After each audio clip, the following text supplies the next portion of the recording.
Facebook link, because that would be a good, interesting information for us. Yes, Jillian, please, can you press the recording now before we start the event? So we I don't saw have her. to- I saw that open on mine. Yeah, 1 second. I'm getting YouTube live, getting the link, and then I will start the countdown too. So Please, before we give me start, because if 1 not, we have minute. the window opening in the middle of the screen. Okay. Okay, I see what you're saying. Okay, doing it. Hey, Javier, I have a question for you. Can I see the chat while I'm doing my presentations and everything? No, normally you cannot. You can see the chat if you have, for example, your phone next to you, Oh, okay. and then you have the chat in your phone. That's a great idea. But if you're sharing screen, you cannot see the participants or the chat. Okay. Thank you. Very helpful. Well, we maxed out already, you guys, and it's 10 minutes before the event.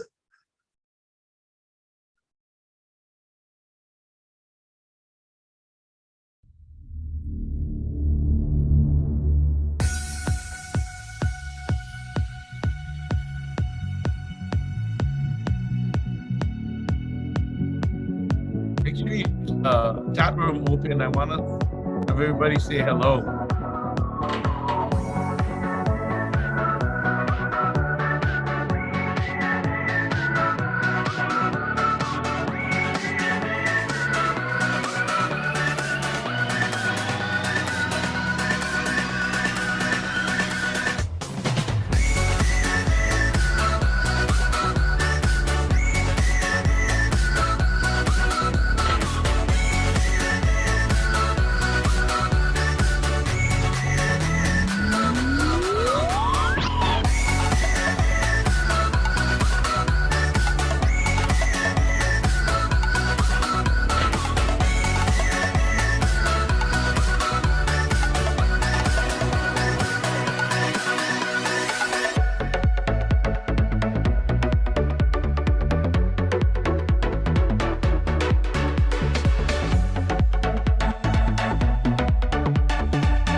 Sorry, there's a beginning video, but I was talking to Jillian. So she probably didn't put it on right away.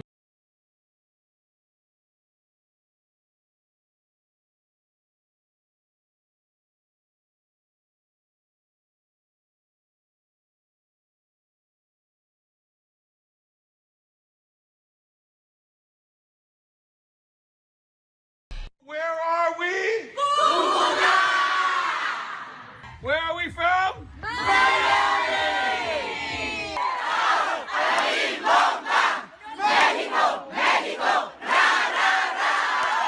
are we today?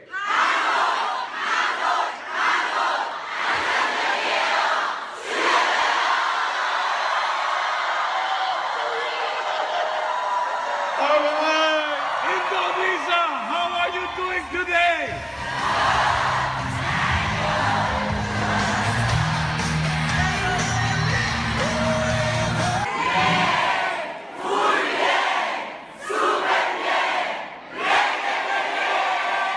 ¿Dónde estás? ¿Cómo estamos?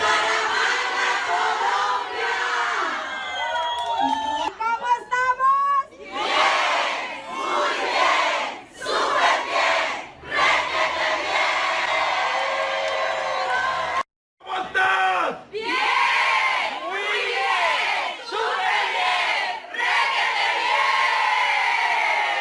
Aloha! In Africa.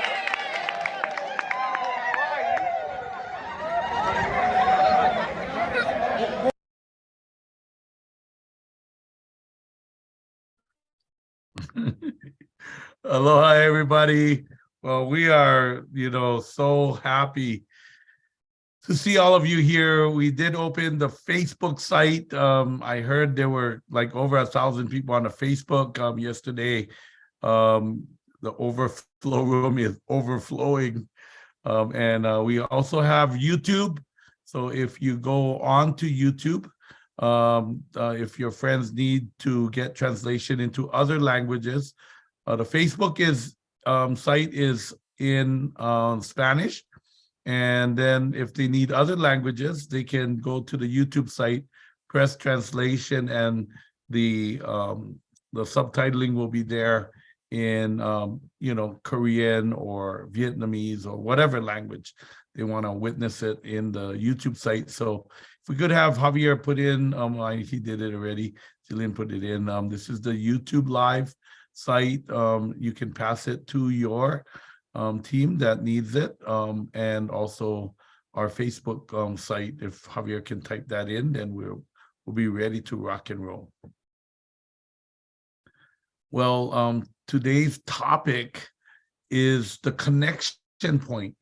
So we talked about desire and faith, which are the most important, auto-suggestion, the most important part of the process. But what connects desire, faith, a burning desire, to the money on the other side? What connects us? What is the path? Is the 13 principles, is the law, is how to apply that law, how to connect. And tonight's topic, specialized knowledge and imagination, are truly the porthole, I guess you could say, the pipeline that gets you from a burning desire to the other side, which is the millions of dollars that you want. And you need this pipeline to go through. And so what we're going to do today is we're going to be talking about that pipeline. Now, when my mentor talked about this, I learned a lot of things. I learned about my mind. I learned about the way that I learn and the way that specialized knowledge works. And I had very specialized knowledge, right? I was in the kite business, so I was, I had a marketing kind of understanding, and I was, starting this process. So I had this specialized knowledge, but for many of you, the specialized knowledge that you need is what we're teaching, actually. This is very specialized knowledge. It's to know what blocks you. And so that's what we kind of worked with you yesterday with your coaches. Hopefully you did it. If you didn't do your homework, make sure you do more tonight, okay? And that means what is the way you get blocked? Like, how do you, when you're against a wall, how do you react? Do you go to sleep? Some people will get like run away. Some people will just, shut down, be really quiet.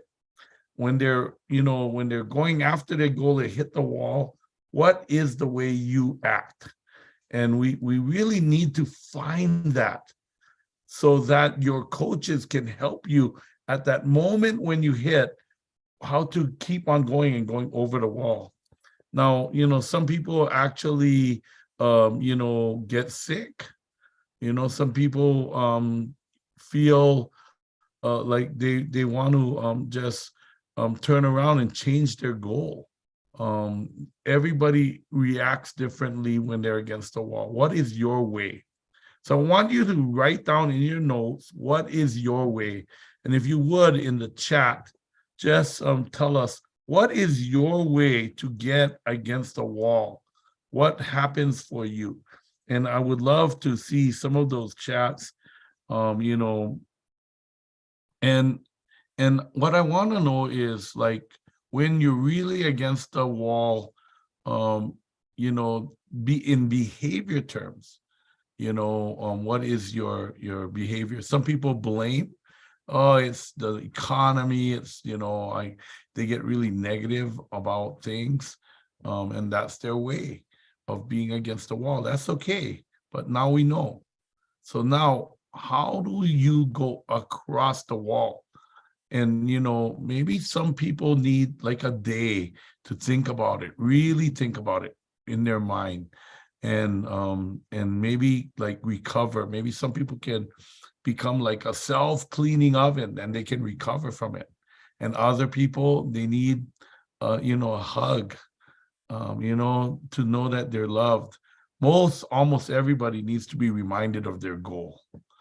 And so, if you can give your mentor, your coach, the really deep why you're, doing what you're doing, and what the 2023 year is like, what is your goals, your big goals for the year, that's going to help your mentor to get you over the wall when that time comes. So we're going to be using the power of mastermind as we get to that chapter of mastermind.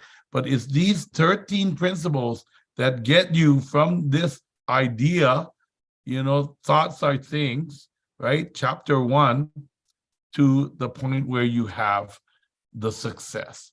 And this channel, this tube, is made up of the 13 principles. Today, we're going to talk about the only 2 laws of wealth.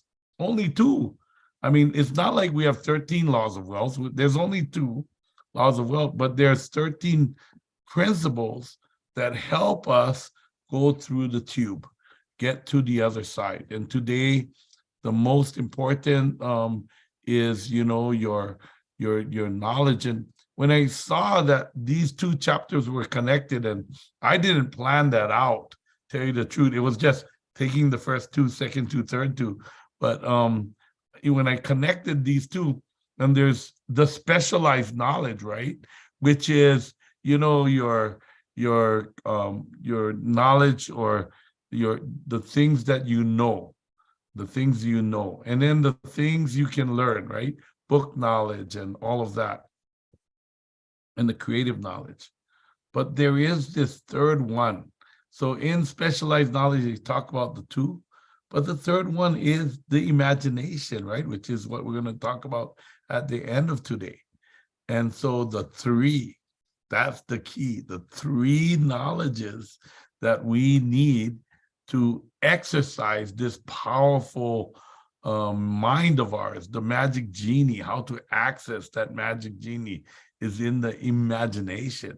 And so we're going to talk about this today as we go through this kind of PowerPoint. But more than that, I really want to share that once you understand yourself and you know what you need, to be more of, like what you say in your statement, like maybe I need to be more confident, I need to be stronger, I need to be more of a leader. The key is to challenge yourself to go to that point, go over the hill. So, we had the homework assignment to, study the animals and figure out what animal you are and how you can overcome those deficiencies of that animal so you can round yourself out a little bit to be able to move. The idea with the animals is you want to be able to move animal to the animal that is most appropriate for that moment. So if you're a lion, great, you're really powerful. But there's moments where you have to be patient. There's moments where you have to listen. You have to be gentle. So that's the idea, right? To be able to move to that dolphin personality. Or if you're an elephant, yeah, that's great because, you're very consistent. You're very disciplined. You follow rules. But there's got to be times when you take action. When you're moving, you're spontaneous. You're just, because if not, you'll never connect to the subconscious mind. It's that spontaneity and that connection to your intuition, right? So if you're a monkey, you're wild, you're crazy already. You don't need any more of that. But you need to be more disciplined, kind of like an elephant, but kind of more disciplined. You need to be more focused. You need those things. So I want you guys to really understand that all of that homework is critical, getting more and more critical, especially for tomorrow's topics. So I really implore you to get all your homework done. Take pictures of, your animals that you are, send it around to your group, talk about it, and then figure out what you need to get your motivation up when you're down. How can you get pushed over the wall? And tell your coach, your mentor, your team, what I need. Some people need a kick in the butt. Some people just need love. Some people need to be reminded of their goals. Some people need encouragement and a good word. Other people just need a slap. So you tell your mentor what you need, and hopefully they can deliver at the time when you need it. All right, so I just want to say that because we can learn all of this and it's going to be wordless unless we can actually get to the tube. And those beginning lessons that we talked about are what gets us through. It's the definite purpose in life statement, the self-confidence formula. It's, knowing your animal and then, getting a team together to help you. So we're going to be working on all of those things in the upcoming event.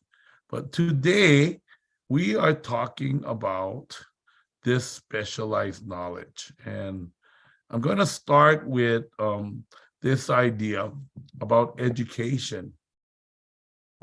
Education, or educer, means to bring out. It means to bring forth from inside of you. Now, most current education school is talking about pouring in. But we are not talking about pouring in. We're talking about bringing out. The true root word of education, educo, means to draw out your knowledge. And so we're going to really need to start to look at this idea of education differently. Your talent is God's gift to you. What you do with it is your gift back to God. So I'm going to really encourage everyone in this upcoming, session to start really understanding this idea. And, this is a cartoon. It's a really cool one. For a fair selection, everybody has to take the same exam. Please climb up that tree. The only guy happy is the monkey, right? If you judge a fish by its ability to climb a tree, it will spend its entire life believing it's stupid. says Albert Einstein. And that's what happens in our educational process. So do not bury your talents, the gift that God has given you. Do not be afraid to dream of great things, okay? This is the key point I want to make. That was from Pope Francis, right? So the idea is find what you're good at. And that's how you build this incredible process. So you don't want to build from what you're not good at. You want to build from what you're good at. So we're talking about this idea of specialized knowledge and who you are. So what am I good at? What am I magical at? What do I love to do? This is the key question to start this idea of specialized knowledge, because you will love studying something that you're good at, and you'll love studying things you're interested in. So, really focus on that as we go through this upcoming chapter. Success doesn't come to you, you go to it. So this is about traveling. This is about change. It's about making yourself more flexible.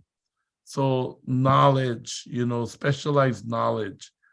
Knowledge will not attract money unless it is organized and intelligently directed through practical plans of action to the definite end of accumulation of money.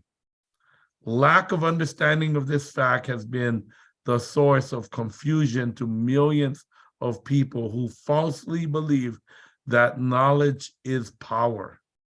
It's not power unless there is plans of action to the definite end of accumulation of money. So you have to put knowledge to work. And this is what this chapter is all about. How do we put this knowledge to work? There are two kinds of knowledge: general and specialized. And I remember being in high school. I was not the best student. I was surfing, I was playing around, cutting out of class a lot. But I love certain things. I love to race cars and the mechanical. I built my own car during high school. And I love to, understand physics. So even greased from head to toe after working on my car all day, I would go to physics class because I love that topic. So there's two kinds of knowledge. And, I truly believe that Napoleon Hill had this idea so correct, that schooling is not necessarily the best way for us to learn this.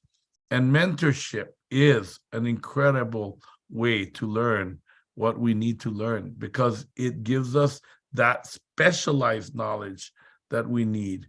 And taking on a good mentor, I told you in the homework yesterday that, pick out someone that you can mentor. I call them team elites, but if you're not with New Skin, just find someone that you can mentor and then copy and listen.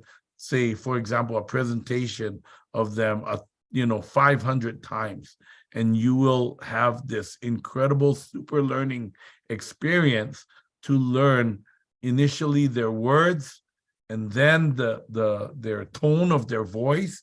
But usually at the time when you actually have the tone of their voice, you actually have their belief. And that is the specialized knowledge. It was not essential you have your mind filled with knowledge you don't need at that moment of time. To turn your desire into your dream, you need specialized knowledge of the service, merchandise, or profession you intend to offer in return for your dream. So again, this is about honing down the mind and not bogging your mind down with a lot of knowledge you don't need. So, Henry Ford, in the example in the book, sues for $1 million,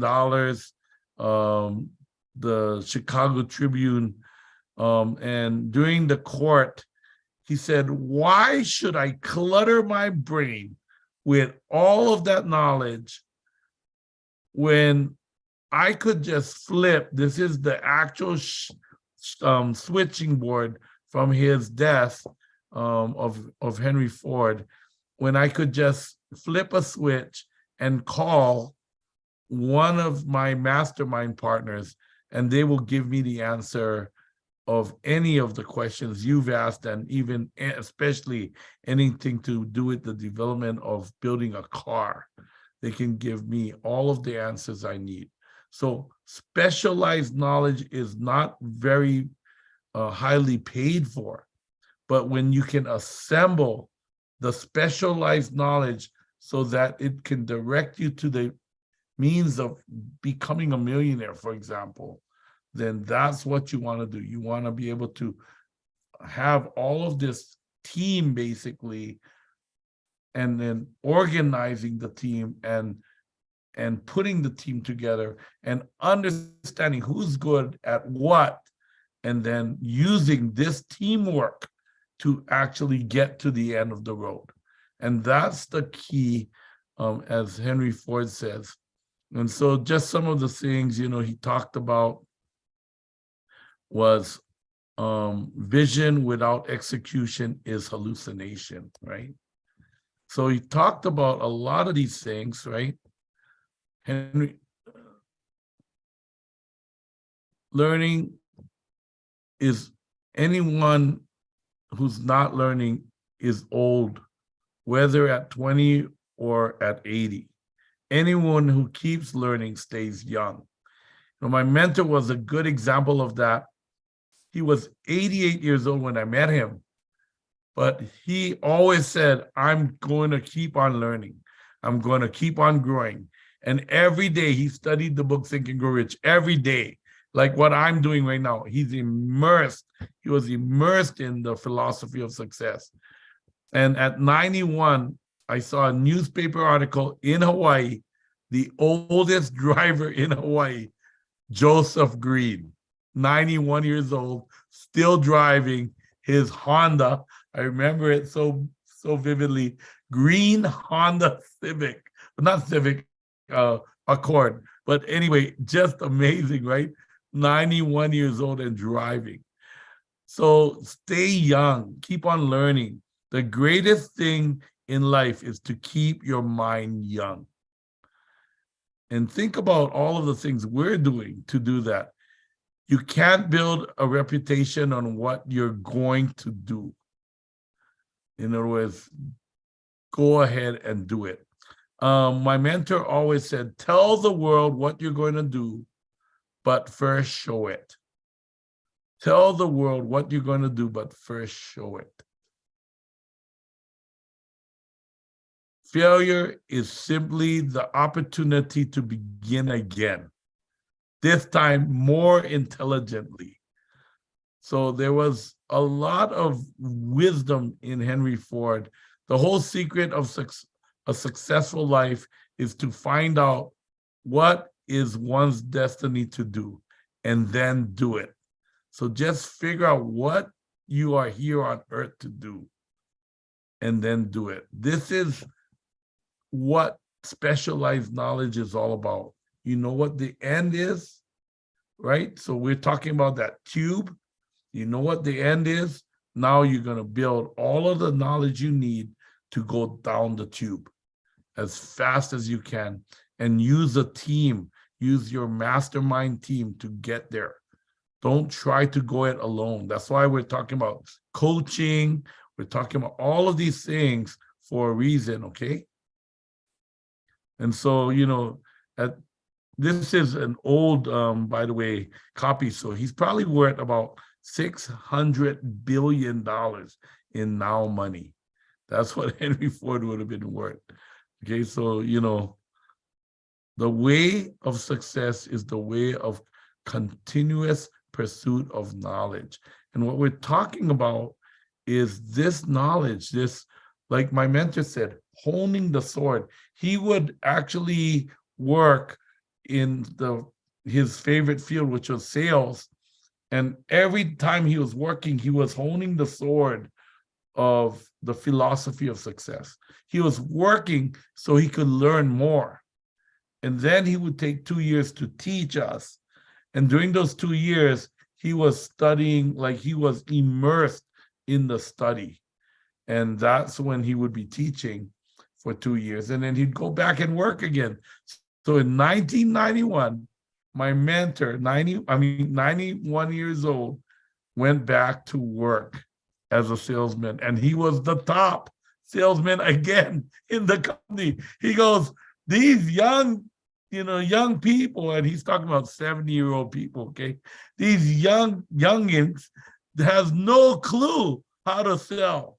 They think people are just going to walk through the door and buy. You're crazy. Get out of the office and get out and sell. And that's what he did. 91 years old, driving around his little Honda and going out and selling and honing the philosophy of success. If he could do that, why not us, right? So I want you to really understand that this process has been going on in me for 40 years. I'm constantly honing the philosophy of success inside of me and watching and learning this specialized knowledge. Worry is the most wasteful thing in the world. So I want you to think about that. Why worry is the most wasteful thing in the world?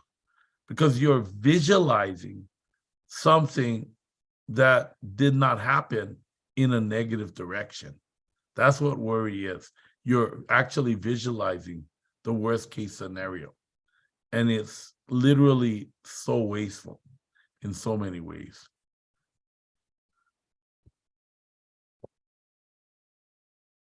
Javier, how can I get rid of my little thing on the top, the bar? Oh, there it is. Okay. Successful people in all callings never stop acquiring specialized knowledge related to their major purpose, business, or profession. So we're constantly growing and learning. So I want you guys to start looking at specialized knowledge, your specialized knowledge. An educated man is not necessarily one who has an abundance of general or specialized knowledge. An educated man is one who has so developed the faculty of his mind that he may acquire anything he wants or its equivalent without violating the rights of others, says Napoleon Hill. So we're going to practice that tonight. We're going to practice this process.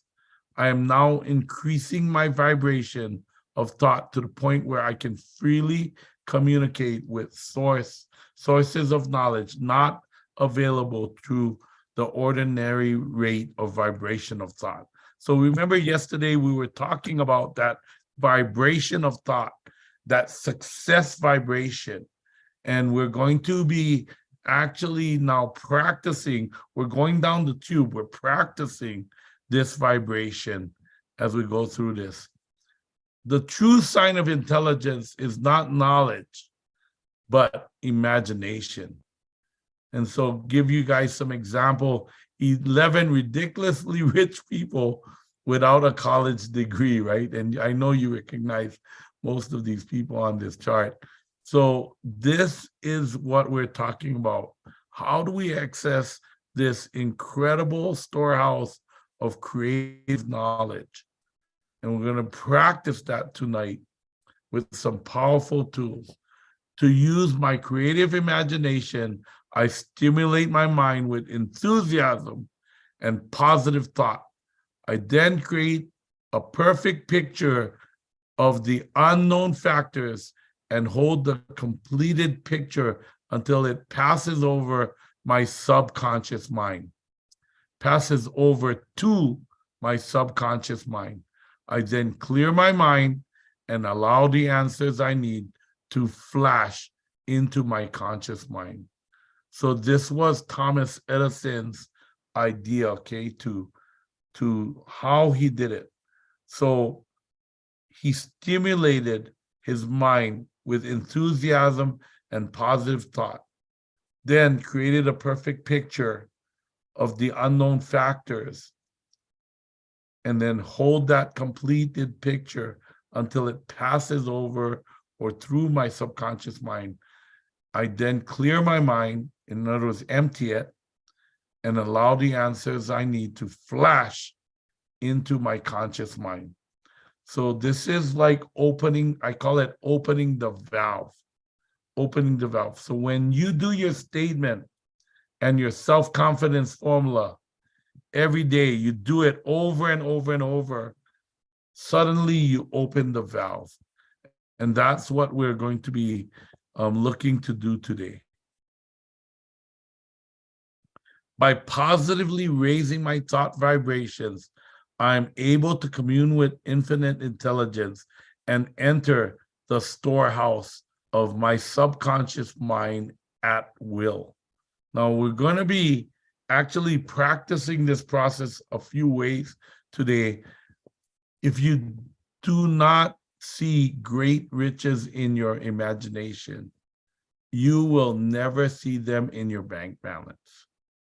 And I want you to really, like, if you want to take a screenshot of this, put it up someplace, because this one actually hit me like a ton of bricks when I saw this. If you do not see great riches in your imagination, you will never see them in your bank balance.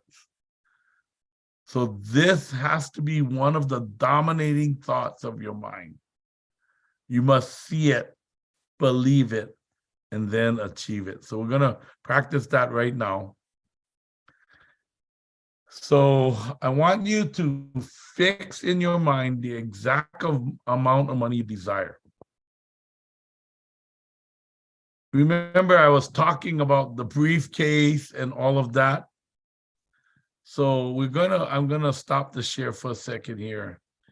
And I want you to think in your mind the amount of money you want at the end of this year. Now, you can put it as a whole sum. I tend to bring it down to monthly. How much am I bringing in every month consistently? And that's why in our statement, we wrote that down. How much is it that I want to bring in every month consistently? Now, what I want you to do, and this is what I did, imagine going to a bank teller and taking that check, your monthly income, and you say, please cash this. Now, I don't know how, the banks work in your area of the world, but in America, the way it works is that they count the money literally across the table. They count it in fans. So they count like 100, 2, 3, 4, 5, 6, 7, 8, 9, $1,000, and then they lift up a little and they fan the next amount. So, or they start from the top, they fan 1,000, 2,000, 3,000, 4,000, 5,000, 6,000, 7,000, 8,000, 9,000, $10,000. And then now they gather it all up. And then they put it all together, and then they wrap it with the band. So I want you to imagine your paycheck, go to the bank, and now see them, you hand over the check. Take a deep breath, relax. And now see them cashing the check. And they're smiling and they're counting it out back to you in your currency.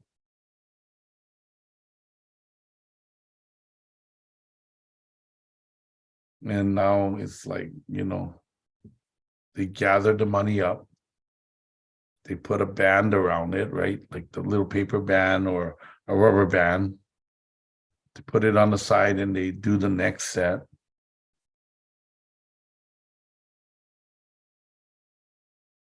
Gather it all together, band it together, put it aside. And they keep on doing this until you get your full paycheck. And I remember, when I did this with my mentor, I'd put it in my pocket, and my pockets would be so full, I'd have to put it in my other pocket. And it'd be so full, I have to put it in, like in my Aloha shirt pocket and in my coat pocket. Put it all over the place. And I remember when I finally decided to be a millionaire, I did the same process. I put it in that suitcase, that little briefcase, right, with the little locks on the side. And it was, 10, 20, 30, 40, 50, next row, 60, 70, 80, 90, 100. And I just keep on stacking it, right? 100,000, 200,000, 300, 400, 500, 600, 700, 800, 900, $1 million in the briefcase. I remember like having this all cut up paper, the size of, a dollar bill or $100 bill, and then stacking all banded together into the briefcase. And then I'd close the briefcase and I'd carry it. It had quite a bit of weight to it.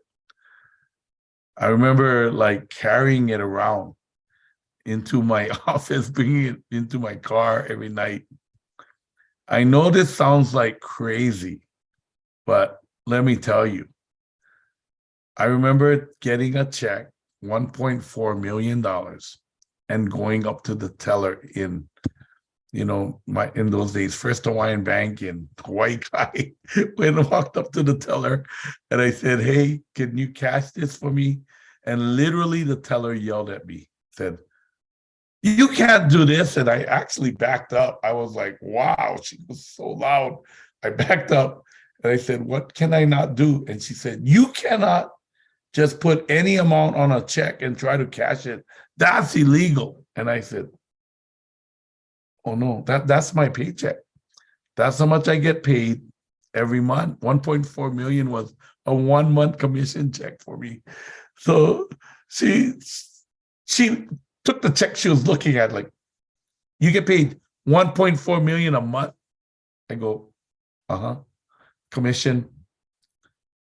She looks at the check, she goes, "You cannot do this." By then I was at the counter again, and I flew back again, and I said, "What I cannot do?" She said, "You cannot expect us to have 1.4 million in cash just because you came in here today. You got to go to the main branch, you got to go make an appointment, and then, they'll call you in, and then you can go and pick up your money." I go, "Oh, that's okay, just deposit it." But it really did happen. It really did happen for me.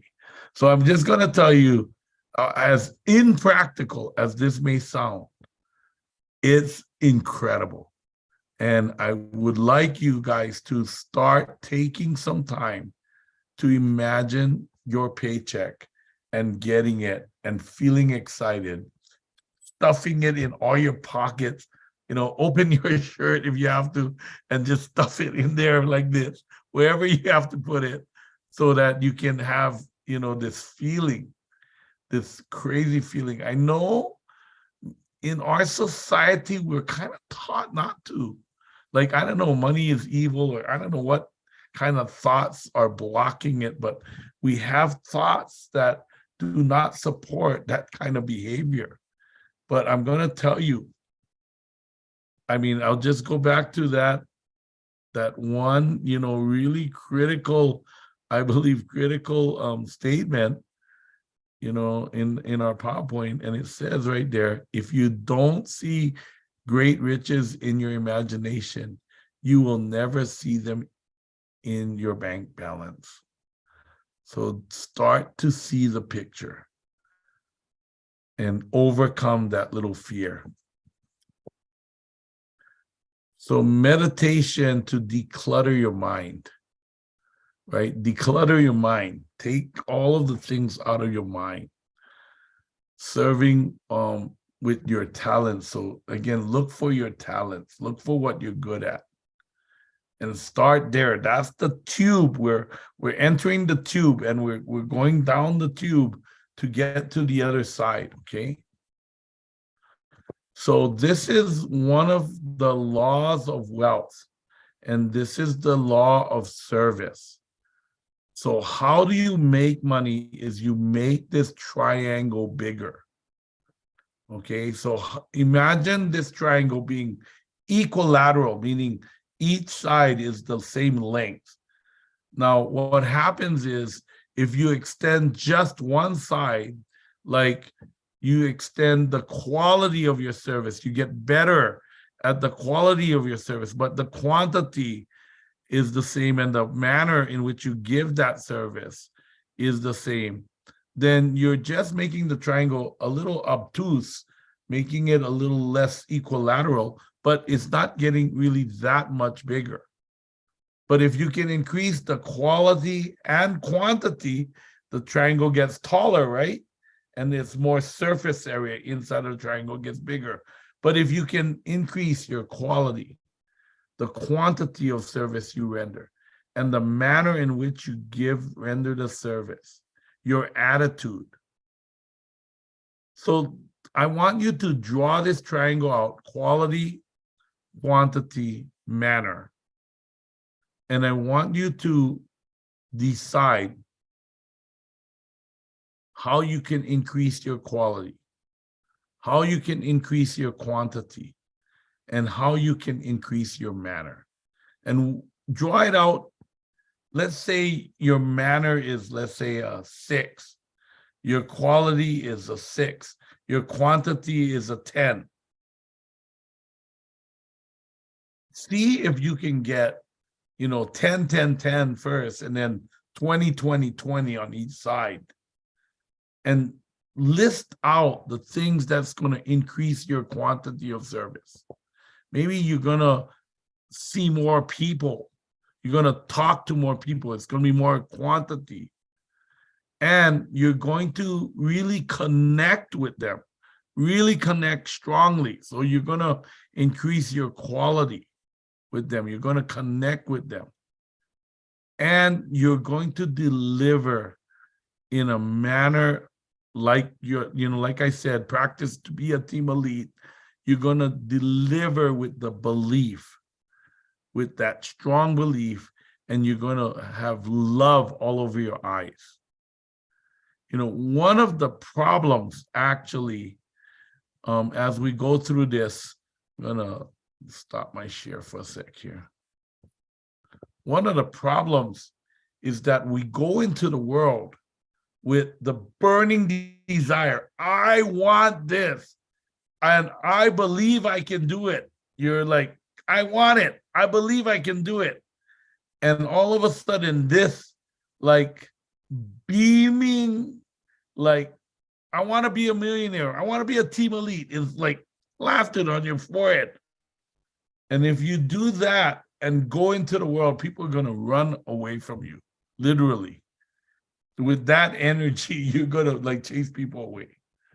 So what you have to do is take that goal off of your head, wrap it up. I think of it like we used to separate on a gum. I don't know if you guys ever did this. There was this little thin tin foil on one side of the gum wrapper, and then you wrap it into a little ball. It makes it, you can, it's like an aluminum foil ball, but really small. Take it, and you take your goal from here, rip it off, roll it up into a small little ball, and then put it in the back of your head, right here, between the two lumps of your head. And then just go into the world with love. Just like loving eyes. You just go into the world to help people. That's it.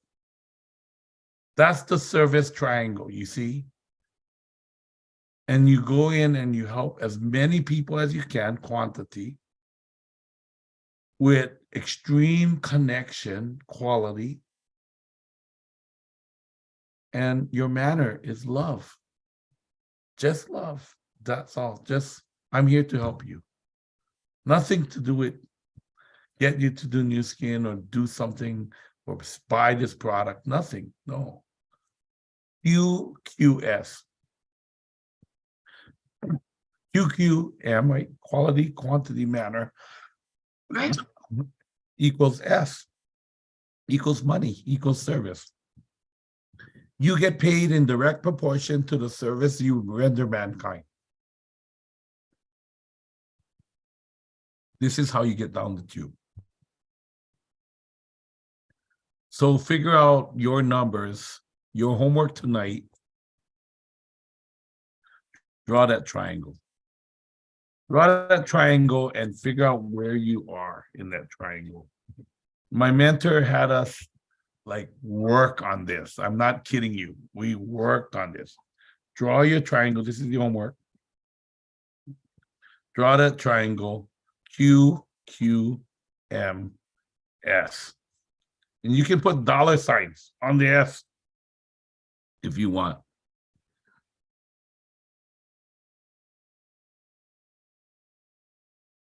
So quality of service, quantity of service, manner.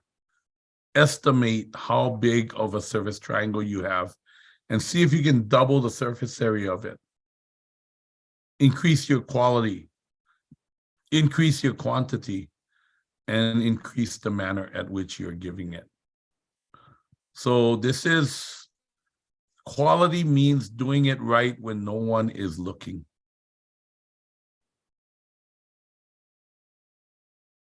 Thinking is the most difficult of jobs. Probably that's the reason why so few people do it. So be a leader. Use that mind, exercise it. Because if you don't exercise your mind, think, what could I do so much better? How could I make this so much better?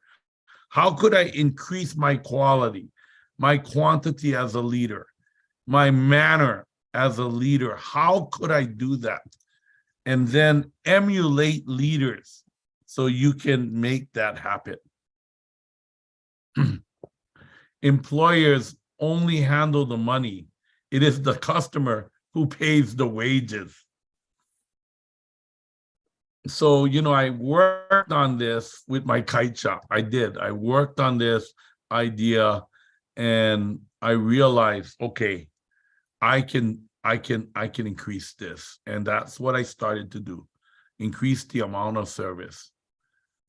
The competitor to be feared is one who never bothers about you at all, but goes on making his own business better all the time.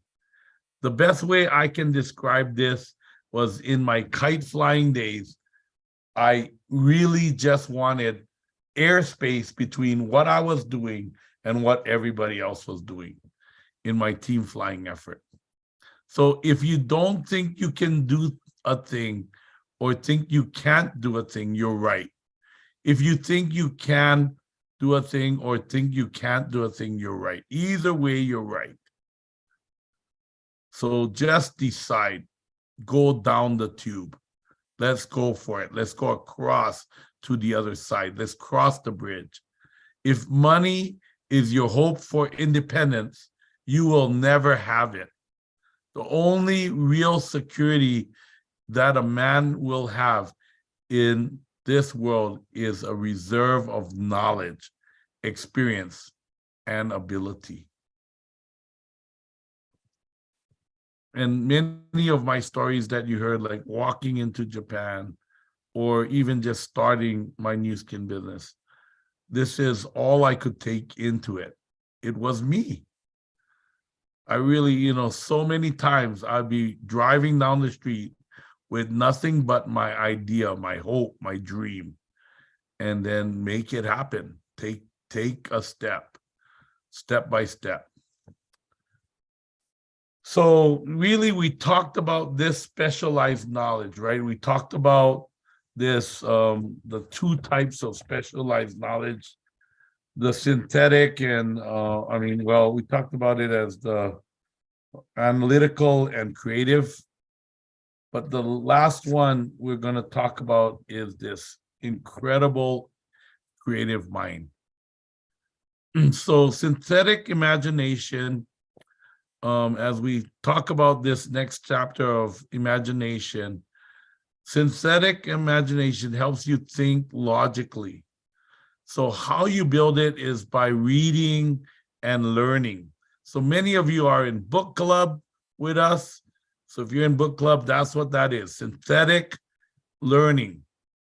And that's where a lot of your, getting down the tube is going to be. Napoleon Hill said, this synthetic is where you start from.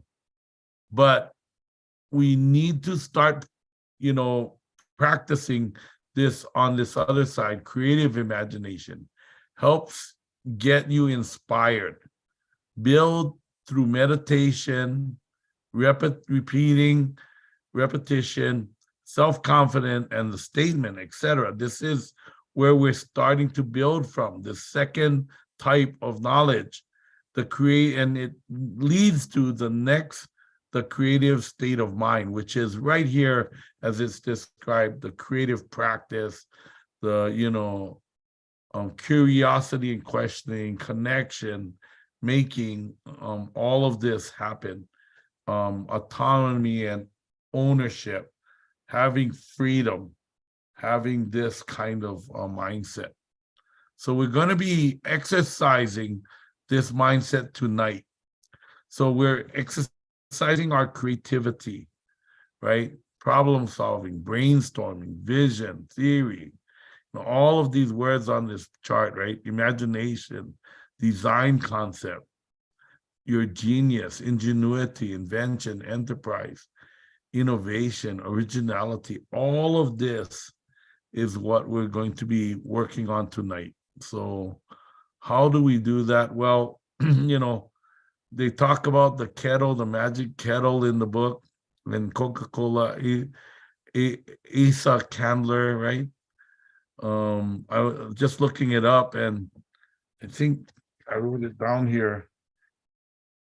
He would be worth like $270 billion in today's money. For an idea, the 1 billion gallon of Coca-Cola syrup, right? This was in July 12, 1944.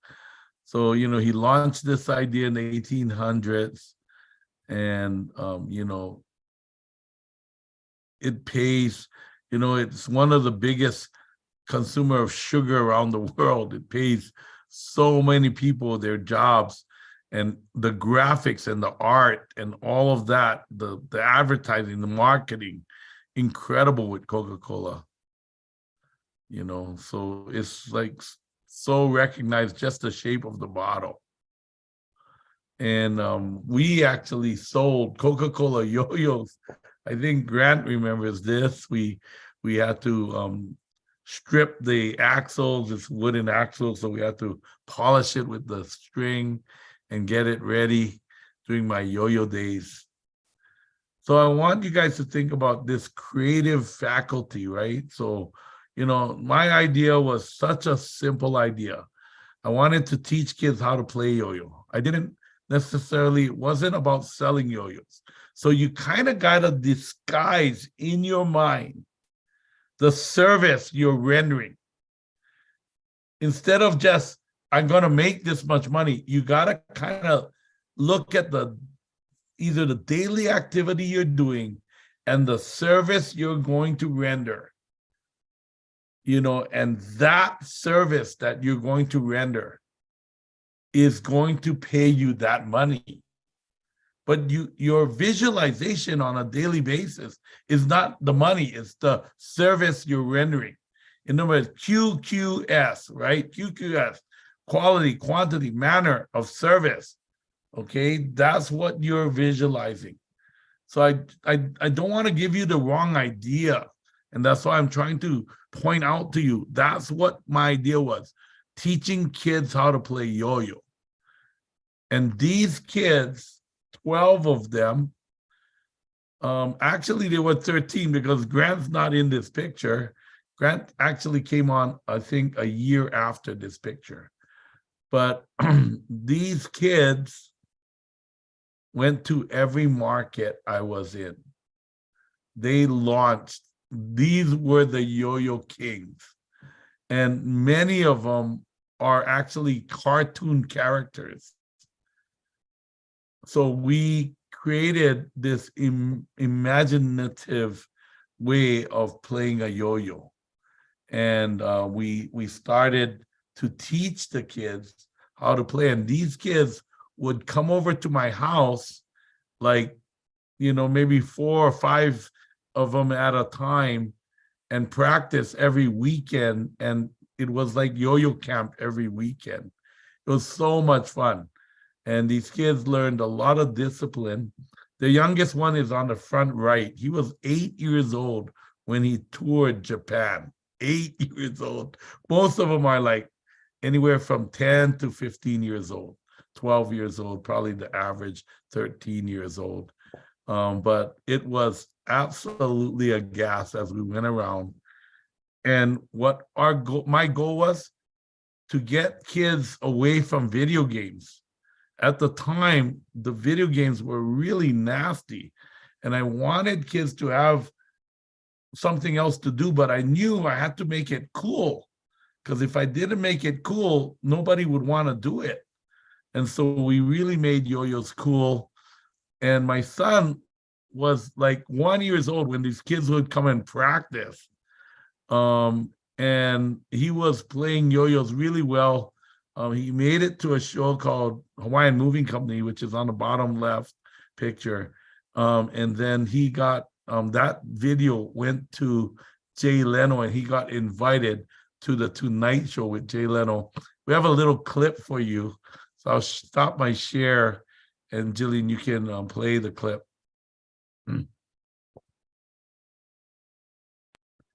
This is Kevin with Jay Leno.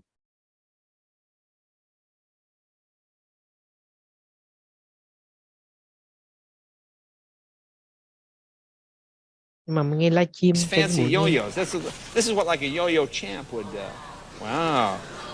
Ooh. Now which one do you want to use?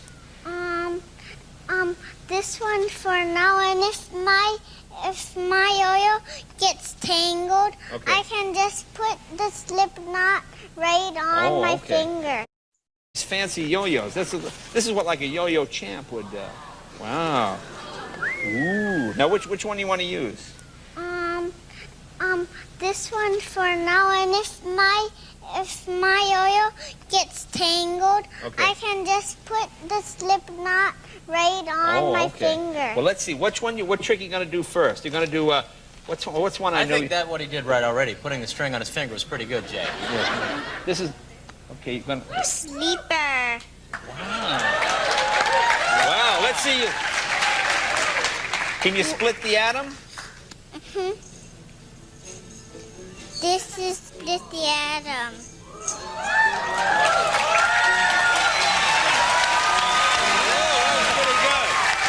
Now show me. Can you show me the? Pretty good. Jay, I think he was in the middle of doing a whole other thing. Can you show me the around the world trapeze? Show me the around the world trapeze. And show it without hitting Rob Schneider in the forehead. You can hit Rob. Hey, see? You all laughed. I don't know if I can do it here. Oh, you can do it here. Go ahead. Yeah! Whoa! That was pretty good. Great. Now was that the? Yeah! Was that the flying trapeze with the backflip? Was that the backflip you just did? Show me the flying trapeze. You move back so you don't hit the desk. Okay. Or me.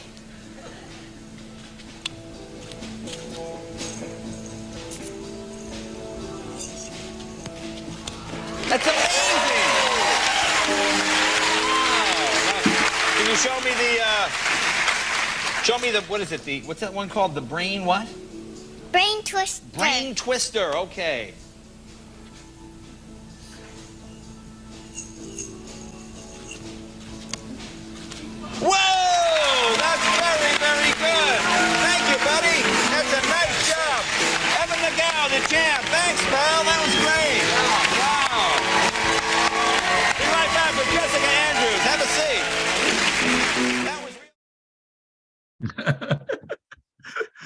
So, this is all about this idea of imagination.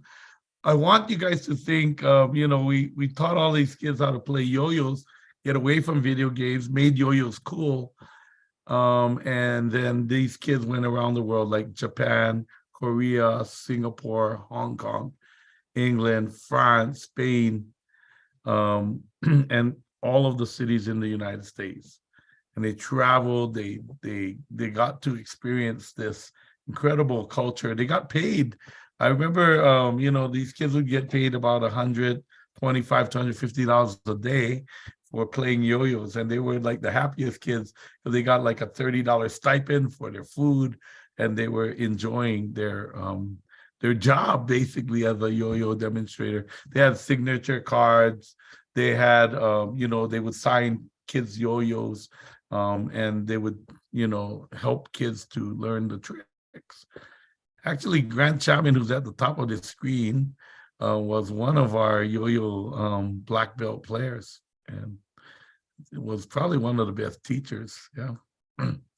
So I just want you guys to kind of think about, the tube. How do you get down the tube? And I started to. This is Evan now. This is his yo-yo. It's called the Edge. I'm going to talk about today the workshop of the mind and how I used it to build a kite. And this is incredible because when Evan showed me this yo-yo, he said, I decided to call it the Edge. And I was freaking out because the kite that I designed was called the Edge, and he never saw it because he wasn't even born yet when I designed that kite. The same name and almost exactly the same logo. It was amazing how this works, right? And maybe sometimes I say it this way: we should be surprised that we're still surprised, because this is how it works. This is the creative consciousness. We're all connected, and it works like this. And so I'll show you a little episode. This is his two-time national championship in the US. He also became the world champion, and he's now three-time national champion. We have a little video for you to give you an idea how the subconscious mind works. Because he did his statement, he did all of this, but watch how fast he can play. And I don't think even the Zoom will even keep up with it. But anyway, watch how fast he can actually play the yo-yo and how subconscious it is. And that's what this is specialized knowledge. Go ahead. If you can take everybody out of translation.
So specialized knowledge. I'm really proud of my son, obviously, but I always say this one thing to all of you: learn how to do this. Learn how to do this so you can give it to the most special people in your life. For most of you, it's your kids. So, so you can give them a gift. And what is the gift? To have anything they want. That's the gift. Can you imagine giving your kids a gift to have anything they want? And I consider Grant one of my kids, by the way. So Grant, you're one of my kids too, okay? But Jimena's one of my kids, okay? So I just want you guys to just, understand what we're talking about, because it's got to come back to the reality. The reality is we're talking about using this on a daily basis to open a channel of your mind that you normally don't use. And then we're going to send down the tube to the other side. And so it's the daily habit and practice, it's the discipline, but it's absolutely a gas and fun. If it's about, I gotta be successful, I gotta do this, I have to, I must, that's not the energy whatsoever. It's gotta be fun, exciting, creative, a gift. It's gotta be like a challenge, an adventure. Challenge yourself to make it an adventure. Get a big goal so you can have an adventure this year. That's the idea, okay? So that's the difference between the book knowledge and the knowledge that I'm talking about here. So, I'll say it another way. Maybe this makes sense. If I gave you a book, let's say I gave, let's say Jimena didn't know how to swim. So I gave her a book, How to Swim. And then I told her, read it cover to cover. She read it cover to cover. And then I said, did you read it? She said, yeah. Okay, great. And I take her to the deepest lake and I throw her in the middle of the lake. What do you think is going to happen? Page 10, paddle like this. Page 20, kick like this. Page 35, breathe like this. And she's going to go to the bottom of the lake. Blah, blah, blah, blah, blah, blah, blah, blah, blah. And why? Because that's not the way you learn to swim. You learn with a mentor, someone holding you. Kick like this, paddle like this, breathe like this, and maybe just, 3 feet, 5 feet to the wall and back and forth, and then across the pool, and then the long ways of the pool. And then from the middle of the lake to the shore, right? You learn by steps. So that's why you have these mentors that are going to help you. These are your leaders. They're going to help you to do each of the steps. And then this year, I'm coming to Los Angeles. I'm coming to Korea to do a camp, and you're going to practice with me the steps. I'm going to be beginning of February, I'm going to be in Los Angeles. The end of February, I'm going to be on the East Coast. I'm going to do probably Texas later on, So we're going to, come to different, I'm going to be in Saigon and Hanoi. I'm going to be doing these 3-day camps, and you can come and be a part of that. And you know how much I charge for the camp? Let me tell you this. You pay for your own food, you pay for your housing, but the training is free. I even pay my own airfare to Saigon from, you have no idea, from places like Colombia to Saigon. I fly 40 hours to help people learn this idea, because it's my talent, it's my pleasure. I feel so fortunate that I had a mentor and I can learn. And so for me, this is what I do. I love doing it. It's so much fun. And so I want you to see what we're talking about through my eyes. I want you to be through my eyes, see it that way. And I think you will understand how to get through this incredible, tube of success. So, the workshop of the mind. We're going to be talking about this workshop of the mind tonight. We're going to practice it. This is about, the Illinois Armour Institute of Technology, or the Illinois School of Technology, which is the modern day term of this. Frank Gonzalez asked for $1 million. And Armour is the company that made the ham in a can, one of the first companies to make that kind of product. And Mr. Armour actually gave him $1 million the next day. But why was he able to accomplish this? Because he said he was planning this, thinking about it, figuring this out.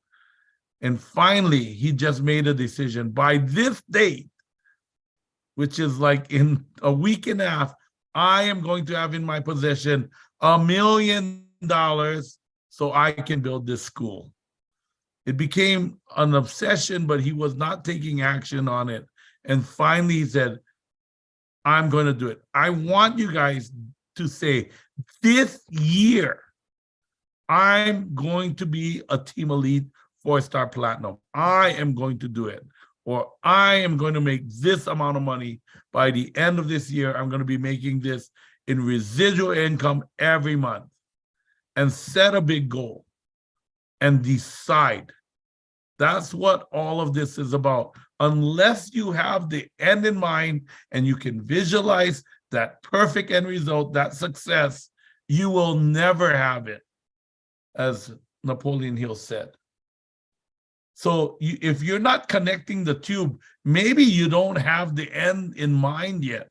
So get that clear in your mind and make it an obsession to have that clear goal.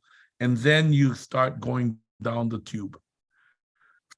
And so this is about a dream. This is one of the stories my mentor talked about.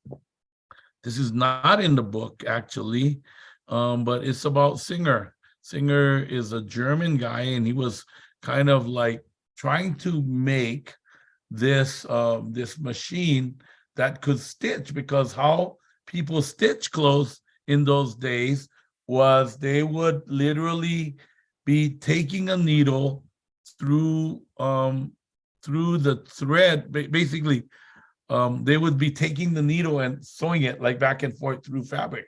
Everything was hand sewn. That's how it was made. There was no machine to sew. And Singer was trying to work out this in his mind, with his mind, right? Which we call synthetic knowledge. He was trying to work this out. And so he was using all of his old ideas, right? Needle and thread. He was trying to figure out how to shuttle this needle and thread up and down through the fabric. And it was making him a little crazy, but he hadn't figured out how to do it. Then suddenly he created an obsession about this. He was trying to make a machine to do this. And finally, at night, he was having this horrific dream. These Aboriginal warriors were chasing him around, and they had a spear, and they were going to spear him. And every time he was about to get speared, he broke out of his sleep and woke up, and he was breathing hard. I mean, everything was real in his mind. So he was breathing hard and nervous and shaking, and finally go back to sleep. And every night this haunting dream came to be. And so one day he decided, he had some coaching from his mastermind, and finally he said, okay, I'm going to sleep through the dream. I don't care what happens to me, because it's a dream. I'm not going to get killed, hopefully. But it was so real in his mind. And he slept through the dream, and the Aboriginals came, and they came and speared him right through the body. And as they speared him, he looked down at the spear and he saw a hole at the top of the spear. And that hole in the top of the spear is how, if you look at a sewing machine, how it works is that there's a hole in the other end of the needle, not in the back end of the needle, in the front end of the needle, and that goes through the fabric, and then the thread on the bobbin thread catches it, and it lifts up the needle and it goes to the next place, and the bobbin catches it, and it keeps on going. That's how he invented this incredible machine, the Singer sewing machine. So what I'm just trying to say to you is that the mind is absolutely incredible, and you have to allow it to work. You have to allow it, but you use all of your synthetic, information, and then you allow the creative to work as well. And when you cannot figure out with synthetic, then you gotta allow that creative to work. And tonight we're gonna teach you how to build a workshop. We're not gonna really use the workshop so much as to teach you how to build it, so that we can, about 2 or 3 days from now, we're gonna be in the ESP or the Sixth Sense. And during that time, we're gonna actually use our workshop that we're gonna build tonight. If you can dream it, you can do it, says Walt Disney. And this is a real creative dreamer, right? That he dreamed about this incredible place, the happiest place on earth, right? And every child is born blessed with vivid imagination. But just as a muscle grows flabby with disuse, so the bright imagination of a child pales in later years if he ceases to exercise it. So that's you. You got to exercise this imagination. And as Henry Ford said, it's tough to think, takes effort to think. So you got to just allow this process to go through. You got to start exercising your thinking facility. First think, second dream, third believe, and finally dare. The way to get started is to quit talking and begin doing. Okay, so we're going to have opportunities to take action and do our dream. When you believe in a thing, believe in it all the way, implicitly and unquestionably. Walt Disney. Laughter is timeless. Imagination has no age, and dreams are forever. All of our dreams can come true if we have the courage to pursue them. Again, Walt Disney created a lot of beautiful ideas that worry is a waste of imagination, right? So a lot of the same ideas as Henry Ford, all of these ideas is thinking concepts. Disneyland will never be completed. It will continue to grow as long as there is imagination left in the world. So we're going to talk about this Imagineering. I love this word, Imagineering. The idea how he puts together a lot of his work. It's kind of fun to do the impossible. So I want you to kind of like feel that energy. It's an energy of fun. It's an energy, Santa Claus is coming to town and bringing me this gift. And that gift is this, whatever you believe you're going to get at the end of the year. So you got to have that energy of expectancy. And so I have a little video here of the Imagineering they did to build, this amazing technology and robots and things. You see it, yeah, Jillian?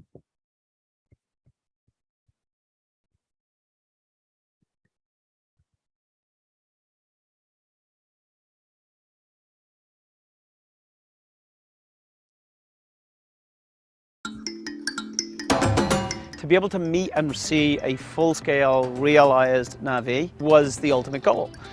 Shame and the level of robotics that we've been able to put in place, it's a stunning achievement. Not only is it the scale of it's huge, but the details all the way to standing 6 feet away from Earth.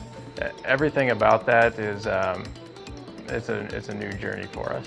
There's like 20 new things we had to develop that we haven't done before just to make this come together. There's two phases to sort of the reality. One is obviously the aesthetic look, but she has to live and breathe, and there is somebody there, a soul there. Art always starts from where technology ends, right? When your technique is perfected, then your art form starts, right? So I think we're pushing our technology to be vanished into the art form. What we're seeing here is built on a whole history of Disney animation, but we're taking it to a new level to get that high fidelity of motion. All the data that's driven through this figure was originally seeded from a performance capture.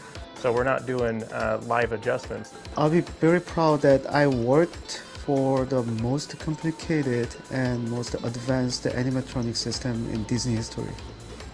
I think this will be a history like New Lincoln in our time.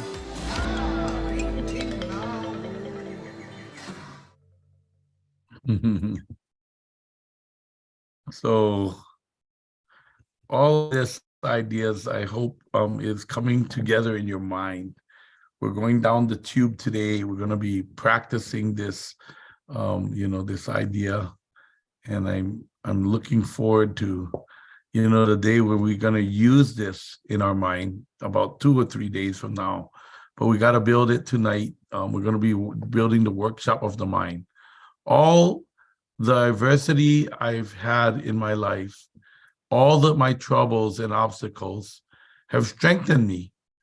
You may not realize it when it happens, but a kick in the teeth may be the best thing in the world for you.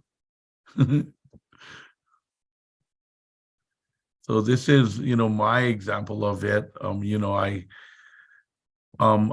wanted to write a book on sport kite flying. And so I just sat I had a desk, a work desk, and I sat on the desk with a pencil in my hand. Every week I spent 2 hours at this, and I sat with a pen and a paper, and nothing went onto the paper for 6 weeks. 6 weeks I stood there, and finally on the 6 weeks, in my mind, all of the chapters came together in my mind. And by the next day, the whole book was written. It's amazing, right? So you got to kind of be like, you got to force it to happen, but you also got to be patient. That's the energy that I want you guys to understand.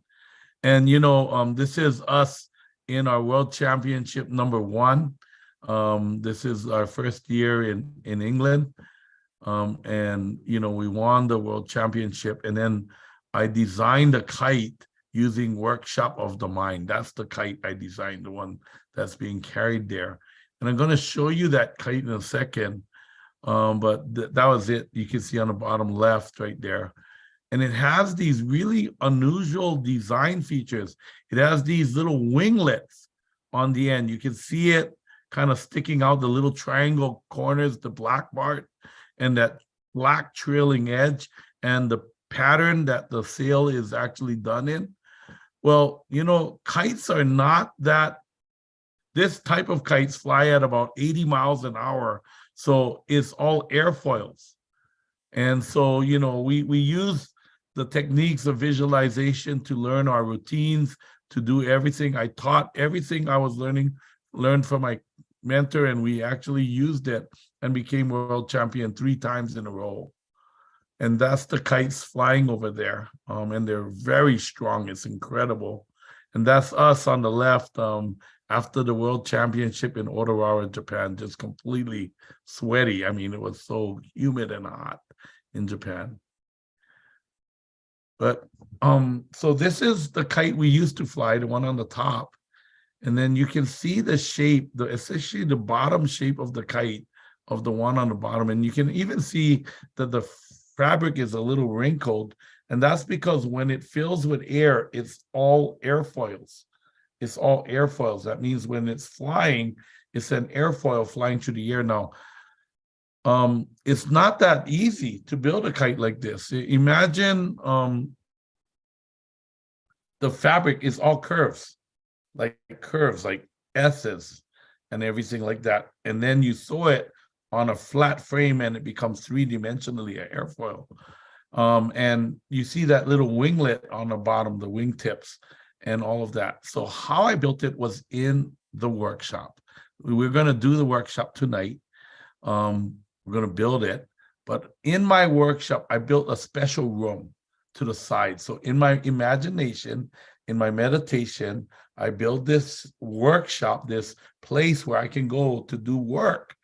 And then in the side, I built a little room to build kites.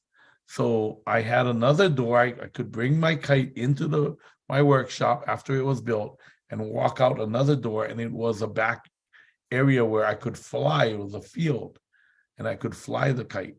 So I would go and build the kite, the design, the luft of the sail, the curves, and I would put the frame in, and then I would go and fly it outside. And then I'd come back into my my workshop and redo it, redesign it. So after about 3 weeks or just about a month, I had completed the design. Now in my workshop, I built this kite and I built those winglets because I wanted the kite to sound a certain pitch. And as I flew it across the wind, it was like a jet, like when I would do turns, it would be like, it would just be like squares. I could do squares, or I could land it on just one wingtip and balance it like this. And I finally got a chance to go and build it because it was built in my mind. And I went down to Mexico, to San Luis, Mexico, across the border of Arizona. We went across the border. The kite making production center was there. And I went to the manager and he said, okay, give me your plans. And I said, well, give me a sheet of paper, a big piece. And he was so mad. Like, you don't have plans for this? Like, what are you doing here? And I said, just give me the paper. I will draw it out right now. And I drew it out with all the curves and all of this thing made exactly the way everything was laid out, all the wingtips and everything. And I had even details of the seams, all of the way the kite would be put together. And you know how when in my mind, I would build the plan with these little circles and then build on the side the detail of how everything was fitting, where the bungee cords were fitting onto the tips and everything. Anyway, in the end, I brought the plans to him. He took it to his designers. They added the seams and we went out to lunch. They cut the fabric and built it while we were at lunch. And when we came back about 3 hours later, they had it completed. So he said, okay, what do you need now? I said, well, I brought all of the rods from Hawaii. I'm going to rod the kite. Now, he's like, you need a saw? You need, things? I said, no, I pre-built everything. And he's kind of looking at me, scratching his head like, pre-built everything? Like, how is everything going to fit? I put all of the rods in. And it fit perfectly, like the bungee cords would snap on to the wingtip, to the little arrow knock on the end. I put the strings on, which is called the bridle lines. And then I was in the shop, like hanging the kite in front of me and figuring out where the center was. And this is like very finite, like 1/8 of an inch will make a difference how the angle of the kite will fly through the air. And I'm marking it. And he's looking at me like, this guy is absolutely out of his mind. Like, what's wrong with him? You can't do that without flying the kite. But I'm doing all of this. And then we go out to the field, unfurl the line. So this is afternoon now. He's holding the kite. I'm unfurled the kite. I take it straight up and it just like a rocket. It just goes straight up. I take it across. I come across the field and it's like at just ground level, it just passes him like 80 miles an hour. He goes, wow, man. I come around, I come straight down, I do some squares, and I come straight into the ground and I land it like straight down and land it on one wingtip, and it's balancing in front of him. And he is like freaked out now. He's like, oh my God, it's like you've flown it for months. And I said, I did, in my mind. And it was the prototype kite. It was built once. It was perfectly built on its first try. Go back to the shop. He goes, normally this takes 1.5 years to build. It took you 1 day?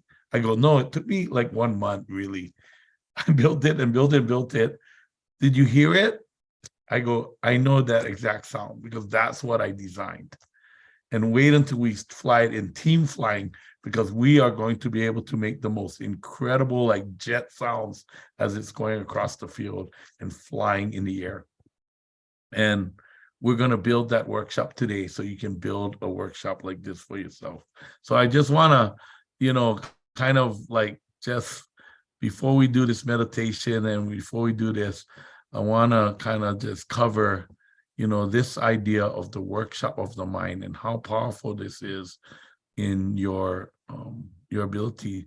By the way, my sponsor, Jim Hadziki, built this kite, and this kite can fly backwards, can fly forward, backwards, sideways.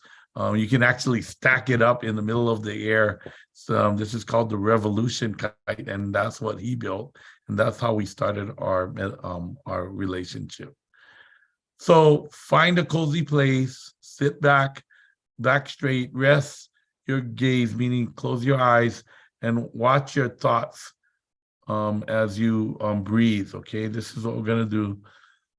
So this is kind of like the ultimate like beginner model of a very high-end meditation that we're going to be doing. Okay, this is probably one of the most powerful meditations you can do, is build workshop of the mind. You can talk to people in this workshop. You can bring people in. We're going to build an elevator. We're going to put our screen of the mind up. We're going to have a medicine cabinet on one side. We're going to have a library. We're going to have a computer, telephone, everything at your disposal. The kind of that same Henry Ford panel, we're going to build that. Buddha was asked, what have you gained from meditation? He replied, nothing. However, Buddha said, let me tell you what I lost: anger, anxiety, depression, insecurity, fear of old age. You know, so I mean, that's the idea. We're gonna just kind of like relax. The other day, I kind of was talking about this idea of having a brain sensing device. This is the Muse. And, you know, when you hear the birds sing through your phone, you know, you're kind of at alpha. We're gonna kind of work on that. Oops. So I'm gonna take us through this workshop building exercise. We're gonna record it and we'll put it in the leaders chat. I'm gonna stop share right now.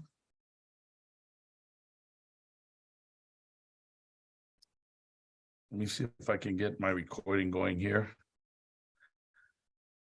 So this is about 20 minutes, okay, guys? So, you know, hold your pen. If you drop it, pick it up. This is not an easy meditation to do if you're a beginner at this, okay? So, you know, if you want, go back to that first one. In fact, I'll try and do a really simple meditation tomorrow so you can practice getting into the alpha, because that's probably more important, get into alpha. But this is how you access the superconscious mind. This is called workshop of the mind. Okay, so let me turn on my recording. Can you guys record it in Vietnamese language on a separate audio track? Because we really don't need videos to do this kind of meditation. We just need audio. Let me make sure it's a new one. Okay, close your eyes. Relax. I'm already in alpha. Well, I just help you guys get to alpha. Oh. Close your eyes, relax, and visualize the color red. Red is the color of relaxation. Breathe. And feel the relaxation from the top of your head, the blood circulating at the top of your head. Feel the relaxation. Feel the little muscles around our eyes. Relax. Our lips, our throat.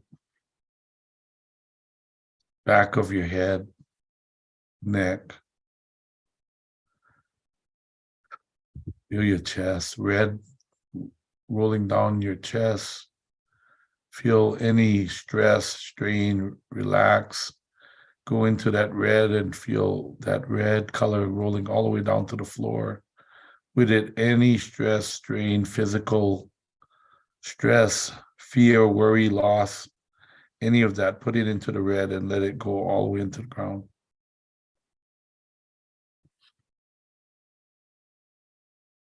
Take a deep breath. Visualize the color orange. Orange. Mandarin orange is rolling down your entire body. Orange is the color of emotion. Relax your emotions. Any negative emotion, jealousy, anger, comparison, any of the negative emotions, let it out down your body through the color orange. Let it absorb and go down through your feet all the way into the ground. Visualize the color yellow. Clear and empty your mind. Empty your mind of thought. As you empty your mind of thought, feel any of your cellular memories empty into this yellow banana rolling down your body, yellow. And feel any cellular memories emptying into the yellow, all the way down to your stomach, down to your legs, all the way down to your feet, yellow. Clear your mind. Visualize the color green. Green is the color of peace. Allow peace to enter your life. Beautiful green forests, green grass, green moss on the rocks, green bamboo, green leaves all above you. The light of the forest twinkling in through the green leaves. Walk into this beautiful forest and feel the force of nature all around you. As you feel the nature all around you, breathe in this clean, negative ion air and feel your body just feel one with nature. The sounds of the forest, the cool, misty feeling. As you feel this around you, relax. Relax and feel peace enter your life. Let nature in, peace into your body.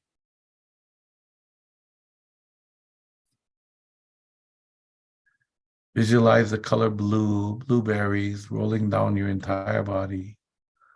The blue Pacific Ocean sit on the beach and visualize this beautiful blue ocean in front of you and connect with love. Love yourself. Give yourself a hug. Good job for tonight.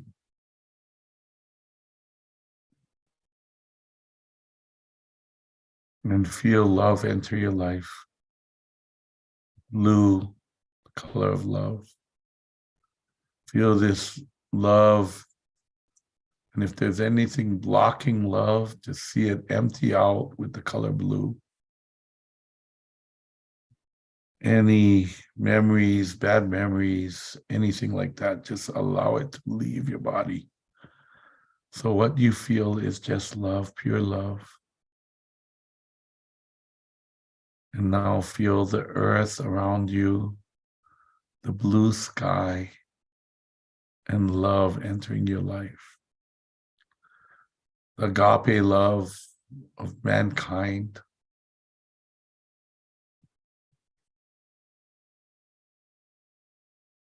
Visualize the color purple,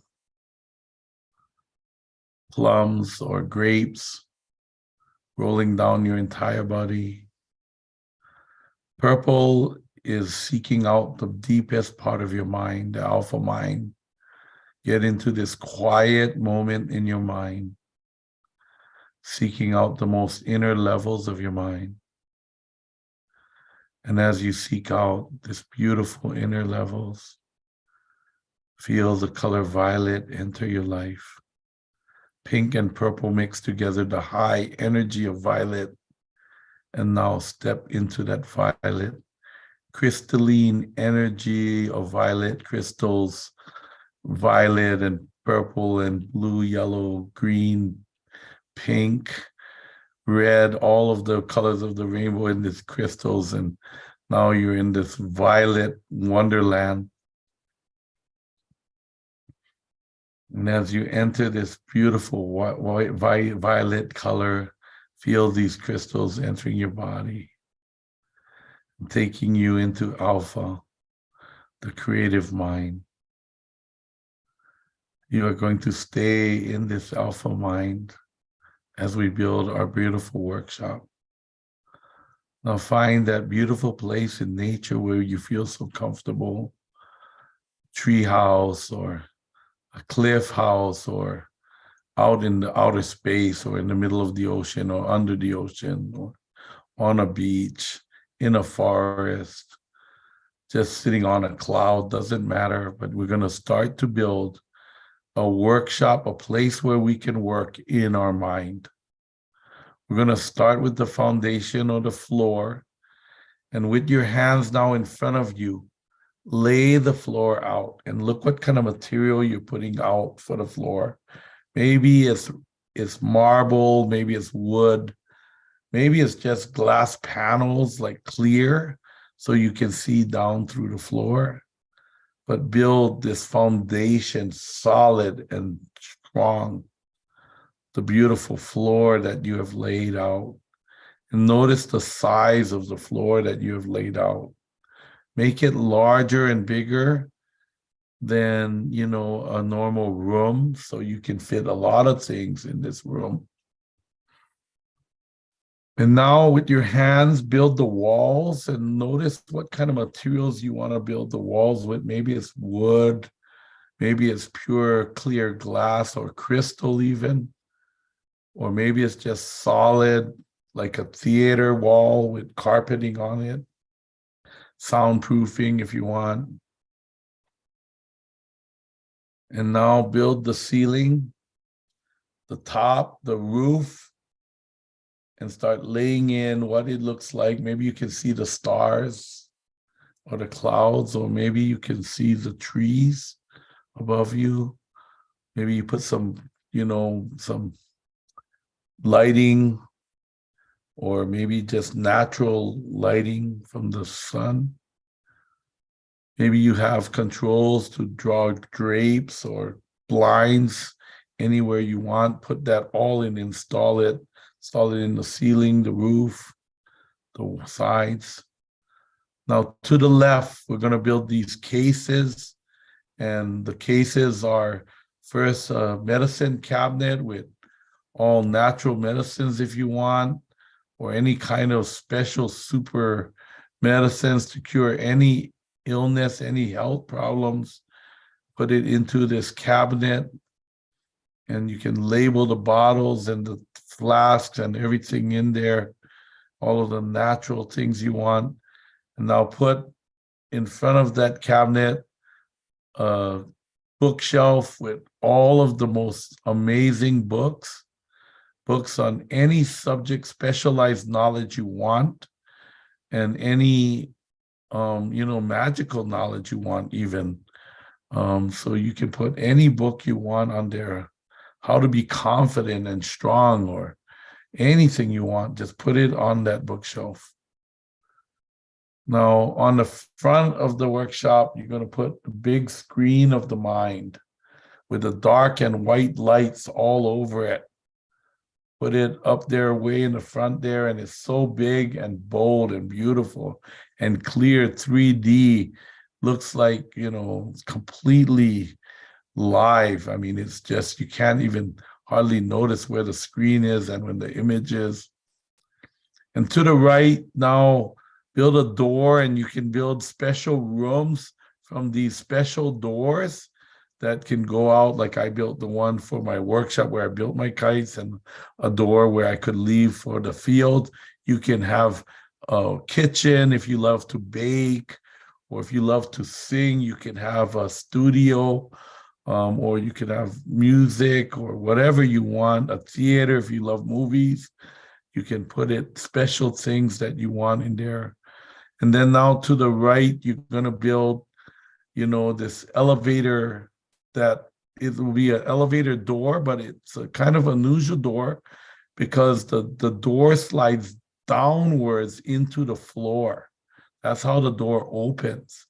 So you can see whatever or whoever's in the elevator first from the top of the head down to the neck and all the way down to the feet, and then they step out. Okay, so we got that special elevator. And now we're going to build a special chair with a control panel like Henry Ford, or modern day control panel. Maybe it's just voice activated, but you have a special control panel with switches and things, so you can control everything you want in this room can be controlled just from your chair. Now build a beautiful desk, and notice what that desk is made out of. Maybe it's mahogany wood, or maybe it's just plastic or clear laminate, or maybe it's just, it just sits there floating with no legs. Whatever you want, build it the way you want. And then now put on your desk, maybe a computer screen, maybe it pops out of the desk, coming straight up whenever you need it. And, your computer pad and everything, maybe it's touch screen, whatever. Put a telephone on the right. And this telephone has buttons. You can just push a button and it'll go directly to that person. You can call Abraham Lincoln or Henry Ford or Gandhi, or you can call your best sponsor, or, even people that are not alive anymore. You can call them. If you just push a button, you can talk to anybody you want. And it can be a video conference if you want, whichever way you want to do it. And to the right, put a little rolling calendar. I like the kind of calendar that kind of rolls and you can see the date and also the time. So it's a date calendar, maybe digital if you want, but it can see the date. So you're going to put it to today's date. One of the things you can do is make a decision one direction and then roll the date like 2 years from now, 5 years from now, and see what your life is like on the screen of the mind. Come back to today, make the decision another way, and then roll the calendar out 5 years and look at your life. Look at your life, go back, and then you can decide which way is better for you. In front of your table, you can have a meeting room, a meeting table. I like to have mine so it just pops out of the ground and the chairs all pop out of the ground. So that table is not there. It's just part of the floor until I need it. And then everything pops up and it's ready to be used. Or you can make it come down from the top, or, hang, or if you want swings, you want everybody to be sitting on swings, you can do whatever you want with that table, conference table. And now to the right, when in your elevator, you're going to put a special female assistant, a person that's going to help you, a female presence of a female. And you're going to put them in the elevator and bring that person up to your level or down to your level. And now slowly open the door. So it's coming from the top of their head, you can see it. And all the way down to their chest and all the way down to the floor. Now welcome them in your workshop. This is your female assistant, bring them in. And have them stand at your right behind you. And now close the door of the elevator and put a male assistant in that door, in that elevator, bring him down to level, up to your level, whichever way it is, and then slowly open the door and notice the hair and the face, the chest, down the waist, all the way down to the floor. I'll have them step out, put your hand out and greet them and thank them for being here and put them to your right. So now you have a male and female assistant in your workshop. You have all the tools you need in your workshop. You can use this anytime you want for whatever you want.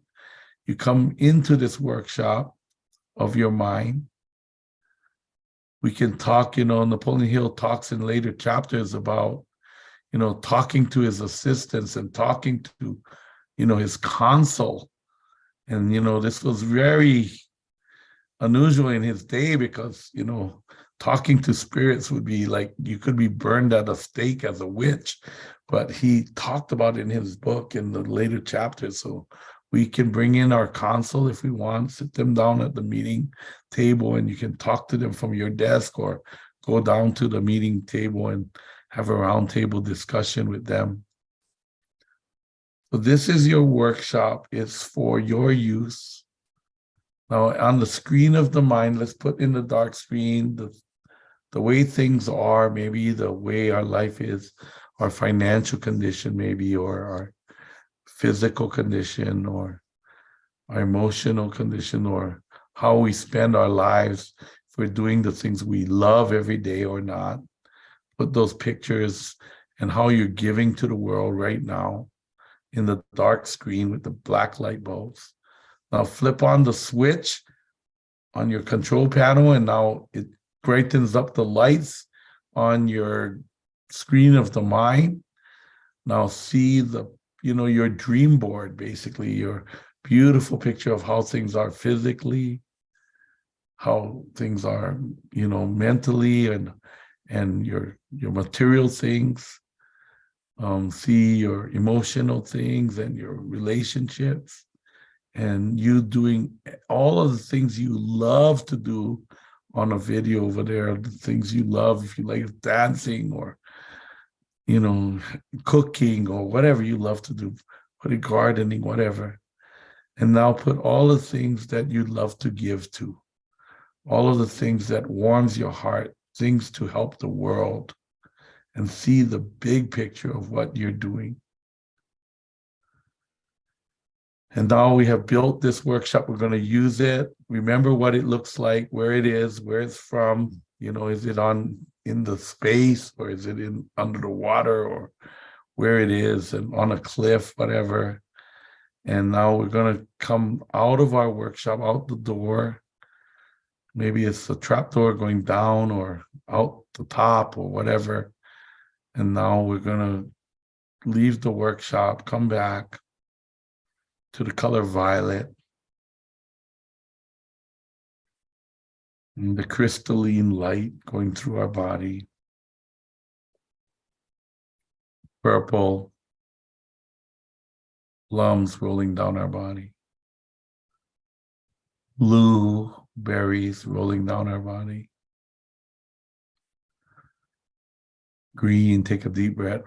Peace entering our body, the forest. Yellow, emptying our minds.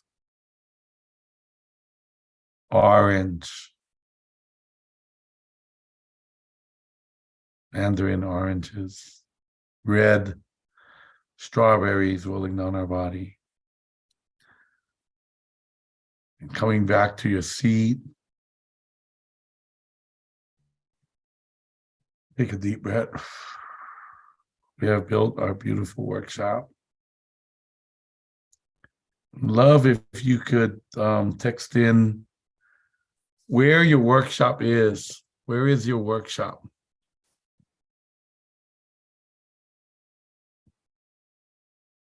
Text in where your workshop is and what it looks like. On a cliff, wow. I'm gonna send this to the leaders chat here.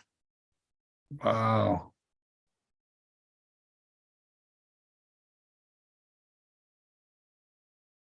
So I have one last activity that we're gonna do tonight.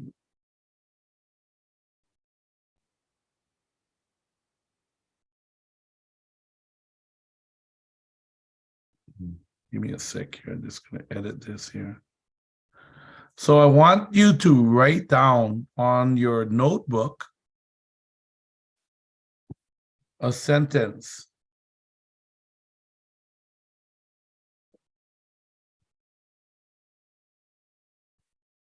How I feel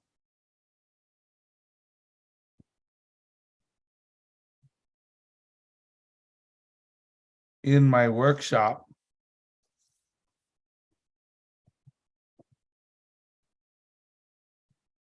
is how I feel in my workshop is, and I want you to write down, how you feel when you're in your workshop.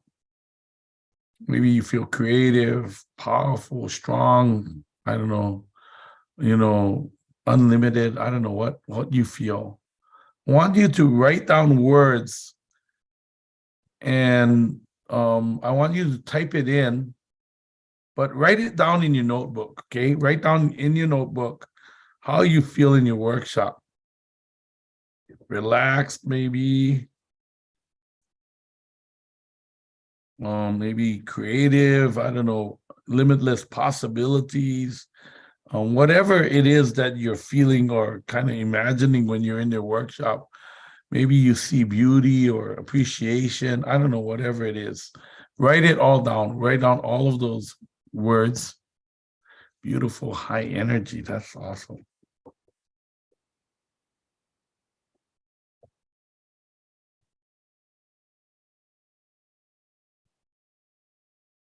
And now type it into the chat for us.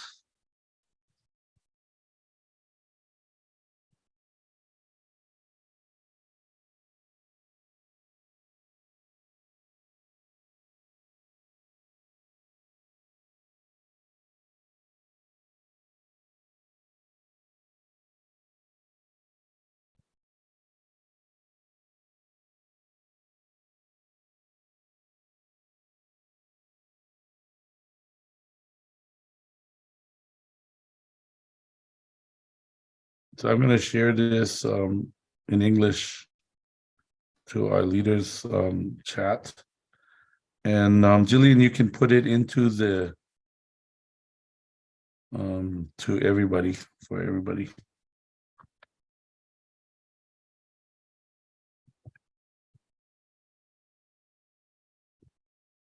So what I want you to do is replace the word how I feel about my workshop is, and I want you to just replace the word. So you put, relaxed, beautiful, high energy.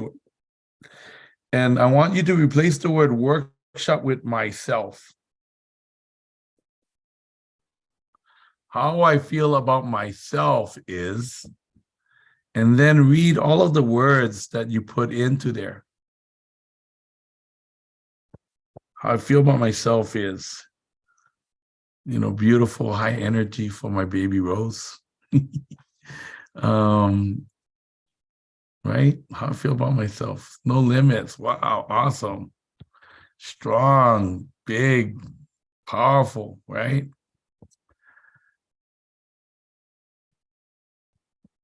So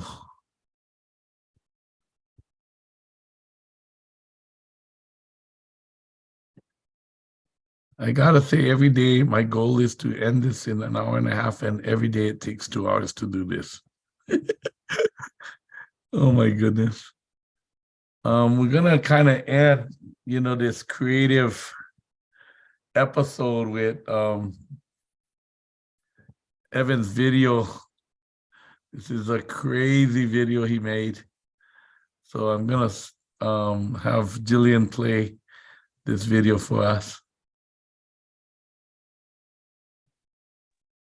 Okay, one moment. I don't have it prepared, so I have to bring it up. Okay. Okay, yeah, no problem. Unless Javier has it, I'm not sure.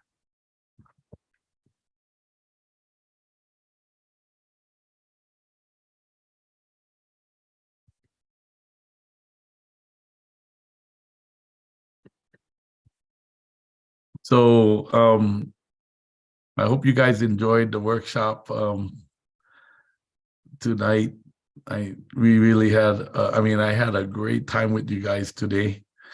And tomorrow, the homework. Before you play that, let me go over the homework real quick.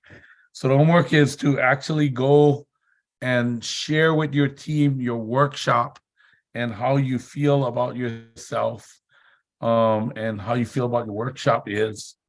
And I also would like you guys to continue to do your statement, self-confidence formula. Continue to do the task, because we're coming down the tube. There's actually a few more really important pieces to the puzzle before you can get all the way down the tube. So I just want to really admonish you to stay on to this and practice all of it, because we have to kind of make sure we complete all of the tasks every day. If there's any incomplete tasks, please catch up by tonight, because tomorrow we're going to be on organized planning and decision. And this is like getting into the meat, like planning your way down the tube and decision and how to decide. So with that, anyway, we're going to end our evening tonight. Make sure you do the workshop again. Just practice getting into it. Play around with it. You can use some of the alchemy or the things if you want. If you have somebody with a health problem, you can bring them into your workshop and feed them some of that good stuff, and help them out. It's all in your mind. So with that, we'll kind of end Así with. que con eso acabamos. Go ahead. We took the translators out so that you can hear the music. Creative, I don't know. It was, homemade. I mean, he made that video at home. I actually saw him do that. So, with very low production costs. But I think, it's about this creative imagination. Let's just go and use this amazing power as we go down the tube and we start imagining our success. We need to actually practice and use that muscle, okay, or it gets weak. And so with that, anyway, have an incredible night. Aloha. Aloha. Thank you, Alan. Aloha. Aloha. Aloha. Thank you, Alan. Alan, I love you. Desde Argentina. Gracias, Alan. Te amamos. Aloha, México. Aloha. You so much. Aloha, brother. Aloha, Peru. Aloha. Gracias. Goodbye, class. Everybody. Thank you, teacher. Aloha. Yes. Nos vemos.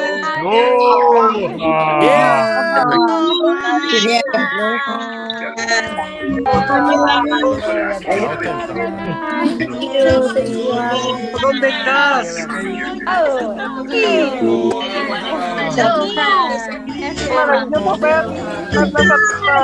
Thank you, Alan. Say bye.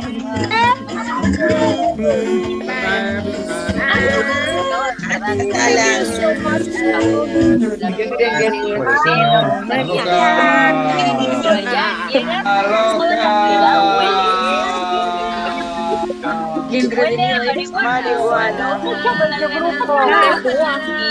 ellos venden marihuana. Lía, besito. No, ¿cómo está el clima por allá? Caluroso. ¿Y allá cómo está la cosa? Acá hace mucho calor, nos estamos derritiendo ya, oye. ¿Hasta cuándo va ese calor? Hasta como marzo más o menos. Depende cómo ande la cosa.